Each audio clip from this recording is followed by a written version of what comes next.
about 2 years from the killing of Eric Garner. It'd be a natural time to talk about Black Lives Matter because that's the event that awoke many in New York to that. But we don't need the calendar. We have the recent events, tragedies in Baton Rouge and Minnesota to, make us talk about how far it's come, what presence it has in our national conversation. Mychal, how do you assess where it is, Black Lives Matter, and how it compares to your expectations?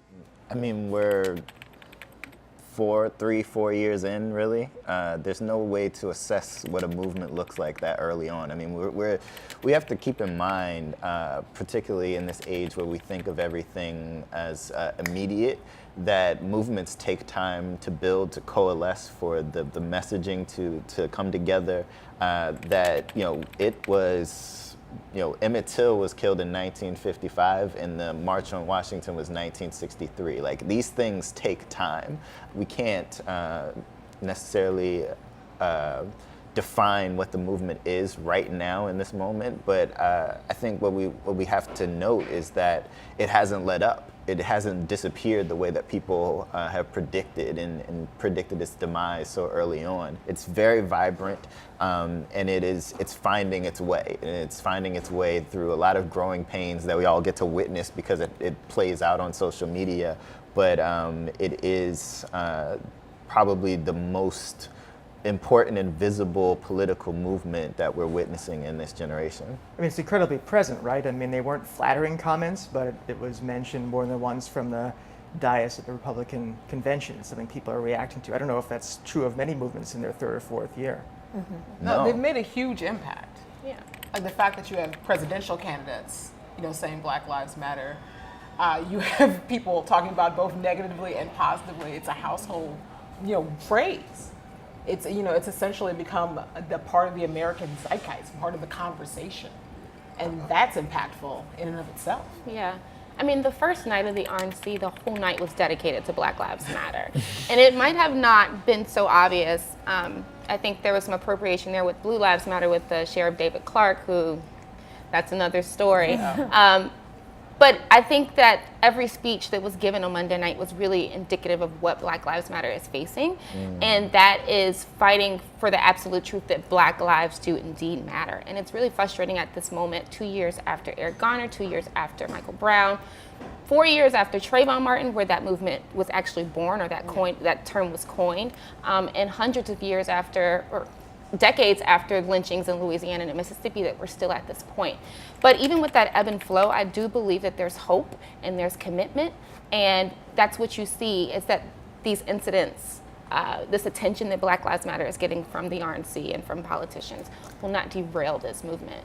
Yeah. I think that a lot of that attention too is due to really visceral fear about people becoming organized. I mean, I think that with the previous organizations, Urban League, NAACP, it was very easy to contain them throughout like the 80s and 90s because, they had a president, they had, chapters, they had all sorts of ways that somebody could reach out and figure out who was doing what. But because Black Lives Matter is decentralized and because there are so many other groups that are working with it, I think that these people were caught off guard, and I think they feel like there's an onslaught of blackness happening. Yeah. No, totally.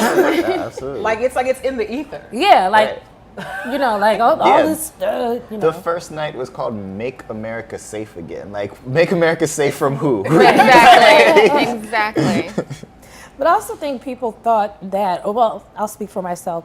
I really did think that after the Dallas tragedy, that people were gonna not protest as vigorously. I thought that was gonna have a chilling effect. And so this feels really new to me, where it's just like, of course we condemn what happened. Nobody wants to have police or anybody murdered by a sniper. But the point is, our point is that we're fighting for human rights. We're fighting for the human rights of Black people and people who aren't Black, people of color.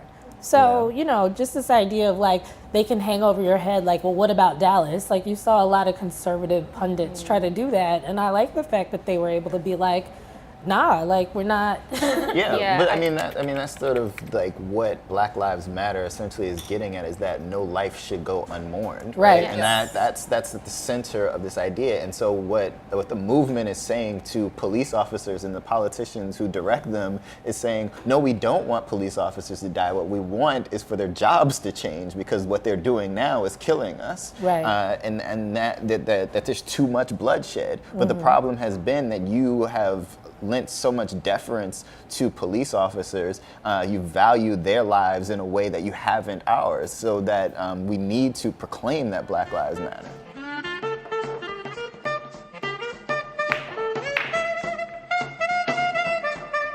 Let's talk about the movement itself, kind of the architecture of it, and the question of, it's referred to as sort of leaderless, but it does seem to move in a fairly uniform and very sort of savvy fashion. Is it accurate to describe it as leaderless, or just that it has a lot of leaders? I would still argue that it's relatively leaderless. Like, you do have people who pop up, and you know, who kind of take like de facto like leadership roles, but there is no like actual true head. There is no head of the organization.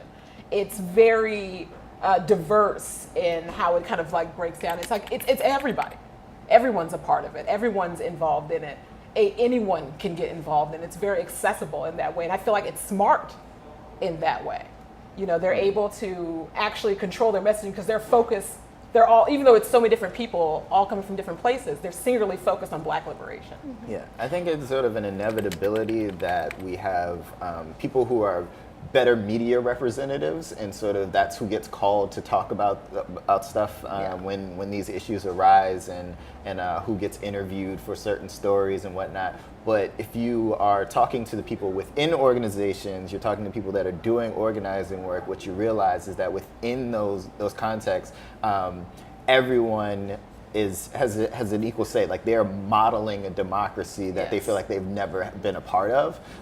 So there's a democratic process in place for decision making. There's a democratic process in place for who will be a representative on this panel, who will go and do this interview, because they want to not have what would be described as leaderless, but they're saying leaderful, right? Yes. They're training Yes. a generation of leaders within the organization, who any one of them could step up into the different roles that have been assigned, to say that it's the leadership position. And there's incredible power in that. There's no one that, you know, Giuliani can specifically target and go after. There's no one that the system can specifically target and go after when it's everyone. There's so much power when it's everyone involved. Right, they can't discredit person A because even Unless if they do unless you're going to discredit all of, you know, Blackness. Like, that's your Could happen. They've been doing that. I'm trying to do that for quite some time. Yeah, No, but- but I mean, I think part of this idea of it being leaderless versus leaderful is as much about them as it is about how Americans define leadership. Because we look at leadership as charismatic. We look at leadership as somebody on the top and as, you know, and that's not, I mean, I think that the model of Black Lives Matter really challenges that, and it sort of changes this idea of what a leader is and what it means to organize together, rather than having someone direct and then y'all just go do the work over there. And it's very deliberate. Okay, so saying leaderless and saying leaderful is very, very deliberate to the preservation of this movement. Yeah. So when you assign leaders to a movement, one, you're leaving it vulnerable. Yes. Right? Yes. Malcolm X, MLK, these men were assassinated because they were leaders. So you're targeting them. The other thing that appointing leaders does is erase the rest of the collective. And so Black Lives Matter is very deliberate in making sure that that doesn't happen, because we're already marginalized, disenfranchised people.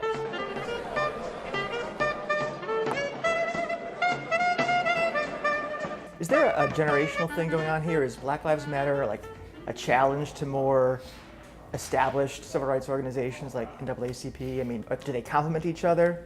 How do they interplay? Is there room for both of them? It is a challenge to the history of the way movements have been formed in the past. It is to say that past movements, on the basis of a certain vision of what liberation looks like, or certain tactics that have been taken, have been exclusionary.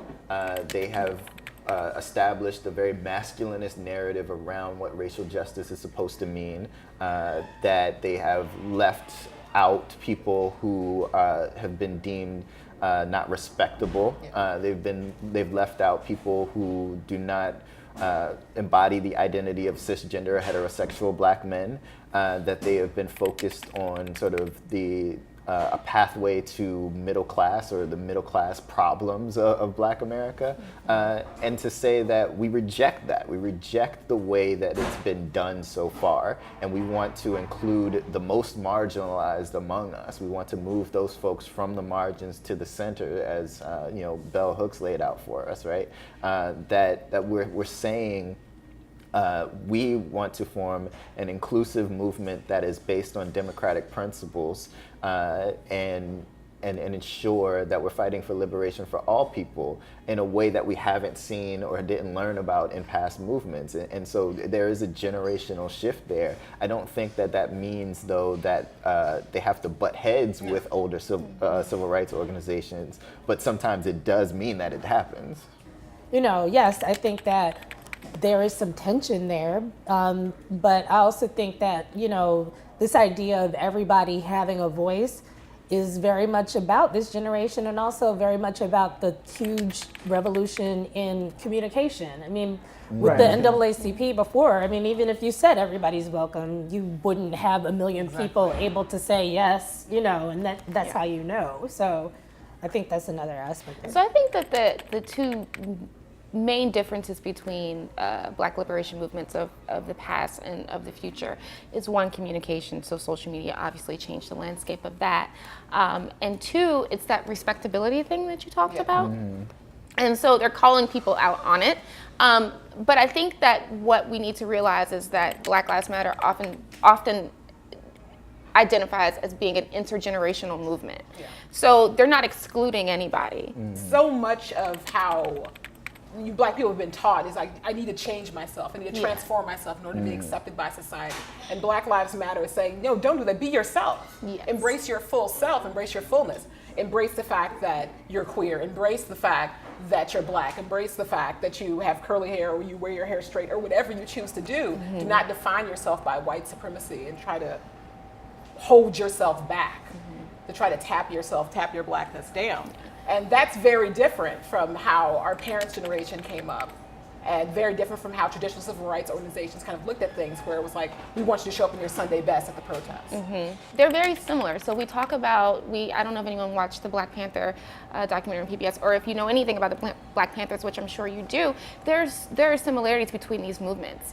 And it would not be very smart for us not to look back on those and take some of that knowledge and look at what happened and how they were infiltrated to see how we should move forward. In this current movement. Like you're saying, this sort of intergenerational thing. Like, you talk to a lot of the activists and organizers of today, and they will tell you that this is not a new movement per se. It's a continuation of the movement that has existed since we landed here, right? So it's not as if you separate them out and you just tease out the little differences. It's a building upon the work that has already been done. Now, it is a challenge to some of that work.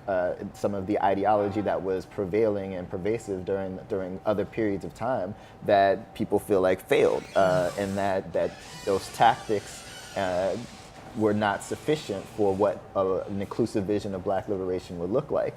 But it is not separate from that history, and I think that that's a really important point to make. So let's talk about the backlash in the wake of the Dallas shootings of police officers, the Baton Rouge shooting of police officers. After the killing of the two New York cops in December of 14, we heard the charge that this was directly or indirectly the fault of the protesters. They created a climate in which this could occur. But then that subsided and the movement continued. Does Dallas and Baton Rouge pose a different sort of threat because of the climate, because of the numbers, or is this something that is just another sort of obstacle for the movement to surmount?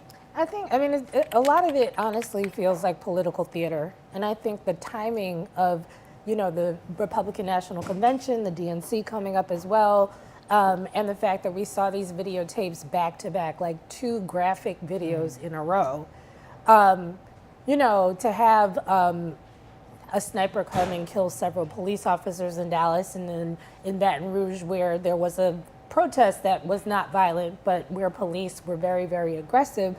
I just think that, you know, all sides have to participate in this sort of kabuki theater. Like, all sides have to be like, okay, I'm gonna say that you're racist, inherently racist or whatever, and then the movement is gonna have to respond and say the obvious over and over again. So it's like, you're racist, no, we're not racist. You're racist, no, you're not. Like, if you Google racist, not racist, you're gonna see the same conversation happening regardless of whether police have been killed or not. It's just, I think the police killings has guaranteed that, you know, the cable news stations have a fresh crop of people that they can have sit there for hours and just commentate. So, you know, and that's not to disparage what cable news does, but it is to say that I think, you know, things have been a little slow lately. I don't want to sound cynical, but I do think that there's a certain part of like, okay, great, now we can deploy Giuliani. Like, Giuliani has not actually been around to the degree that he's been around during this period. So it's sort of like, yay, like, yeah, we can have Giuliani come out now. Like, We all missed him anyway. yeah, I miss him a lot. Speak for yourself. Well, we stayed in touch, so. What about the accusation that has been leveled that the BLM movement has been co-opted or could be co-opted by presidential campaigns, specifically Hillary Clinton's? Is that a dangerous charge? Is there a chance that that's going to stick? I How can you think be that's impossible. Yeah, how can you be co-opted by something that's like actively in your face, challenging you at every turn that you have? Like the fact that, I mean, activists have approached Hillary Clinton to her face. They've approached her husband to his face. Oh, yeah. On their comments about super predators, on the Clinton crime bill. I mean, Black Lives Matter, the movement, is about holding politicians accountable from both parties. So I mean, you can try. Yeah. Like you're more welcome. You can certainly try to take the language, but there's no one that I know personally within this movement, like, that's active within an organization or an activist on the ground right now that would be like, yeah, I'll take a job with Hillary Clinton. Yeah, Exactly. of course. Yeah. Yeah. Like that just isn't a thing. Yeah. And I think it's because we have a distance from the 90s, particularly people that weren't the beneficiaries of sort of the boom during that time, to say that, you know, well, I don't care that Clinton played the sax on Arsenio. Like, that's not something that speaks to me. You know what I mean? It's like generation. That's not idea. something Yeah. that's meaningful to Yeah. me. What I do know about is mass incarceration. What I do know about is the change in welfare. Like, those are the things that impacted me deeply, and that happened under Clinton's watch, and it was supported by Hillary Clinton. Like, she was not a passive person in the sort of passage of those bills. So you're dealing with a generation that's not enamored with Hillary Clinton or the Democratic Party. You're dealing with a generation that showed up to vote for Barack Obama and then watched that hope dissipate because of the things that kept happening over and over again during his presidency, because he refused to speak up in moments of crisis, because the things that he said when he did speak up didn't speak to the real concerns of people or the true history of America, right? Like, you're not dealing with a generation that wants to find a job within these administrations. So it's going to be hard to co-opt them in the way that you've been able to co-opt past movements. I think the appropriation of the language will certainly happen, and we have to be vigilant and sort of in reclaiming it. But in terms of what this movement is right now, like, I can't speak for the future of the movement, but right now you can't. These are much more radical-minded activists than what Democratic Party is used to dealing with.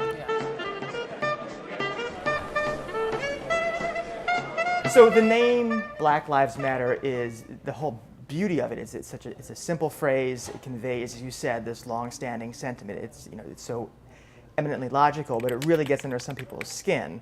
Like the guy who's saying the Canadian national anthem at the All-Star game, and others as well.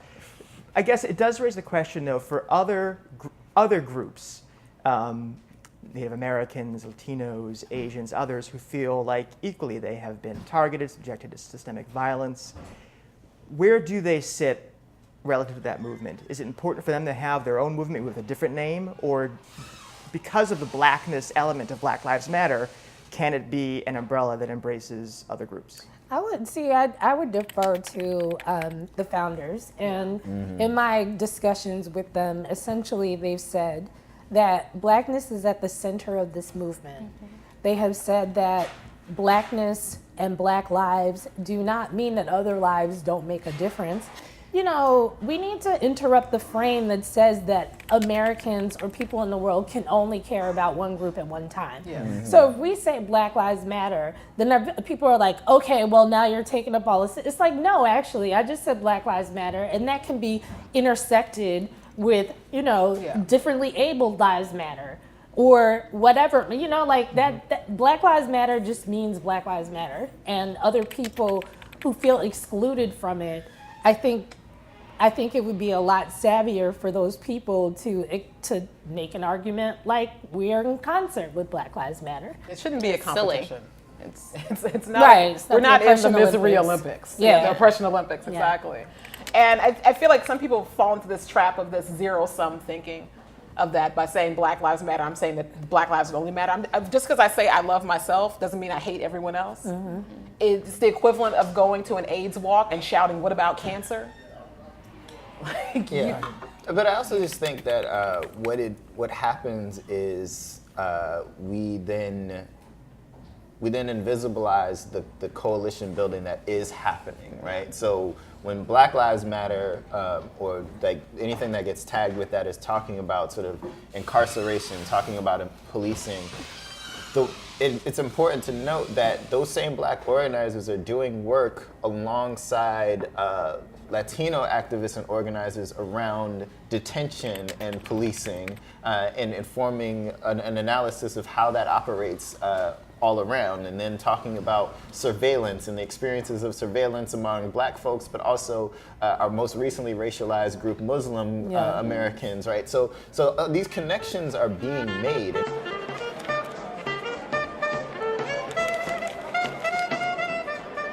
So let's talk about the future of the movement. The amazing comments by Congressman Steve King. Hold on. A drink, perhaps? I'd ask you to go back through history and figure out where are these contributions that have been made by these other categories of people that you're talking about. Where did any other subgroup of people contribute more to civilization than white people? But I mean, to some degree, right? This, that is occurring because Black Lives Matter has put race, for the moment anyway, inexorably on the national radar screen. Yes. And so we're having that long-awaited, problematically phrased conversation about race. It's uncomfortable and unpleasant in a lot of ways, and it's brought out a lot of unpleasant people, but it's occurring.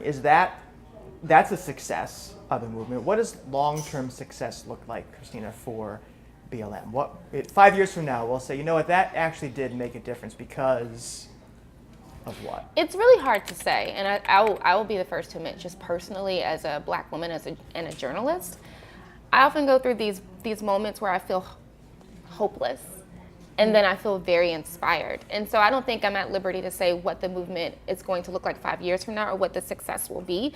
I just hope that it means something for Black liberation. The focus now of the movement, at least as publicly presented, has been about state violence. But obviously there is a larger critique there.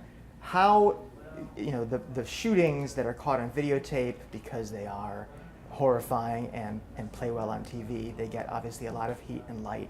But how do you take that same kind of passion and turn it to education, transit, health, the other manifest areas where racism exists? I don't think you can, because violence is really central to how Americans and people around the world read. That's how they see things in the world. And graphic violence, videotapes of human beings dying, is always going to be a lot more urgent than education policy. That said, I think that the networks that have coalesced around this police violence issue and state violence issue are now able to better do the activist work around these other issues that they were doing before this whole thing started. So it's sort of like, I feel like it's a movement on several fronts, the most public one is the most sensational one. You Yeah. know, and I mean, personally, I think it's horrible, but I also think that, you know, when you're trying to demand humanity, you know, there's nothing more visceral than seeing someone else take somebody's life. Yeah, like Akiba was saying, like these groups are doing other work because they recognize how economic oppression contributes to the violence that we see. And when we're talking about rebuilding institutions, it's a much longer term project. So, you know, asking where will the movement be long term? I mean, it is what does long term mean? If you're saying 5 years from now, I think the most realistic victory 5 years from now would be something along the lines of a demilitarized police force, right? Like if we could draw down the amount of weapons at the police's disposal within 5 years, if they didn't have access to tanks and helicopters and M16s and all of that, like that would be a huge victory, I think.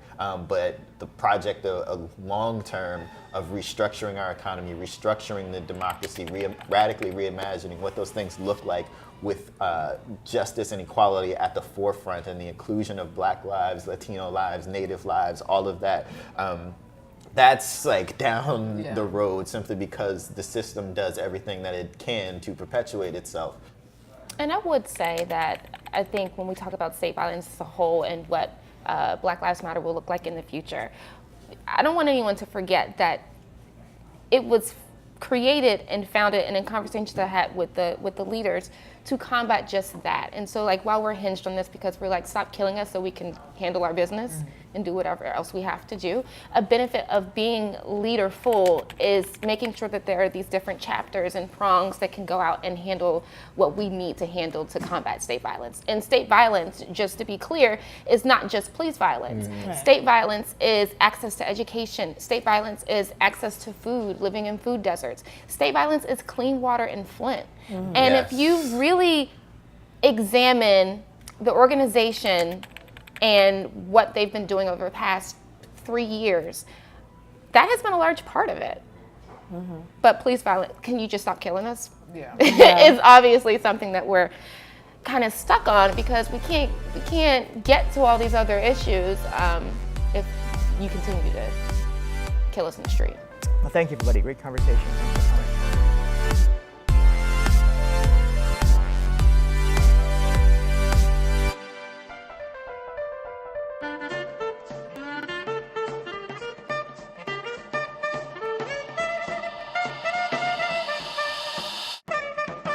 Doesn't matter if you're cool or hot, civic, what is all right?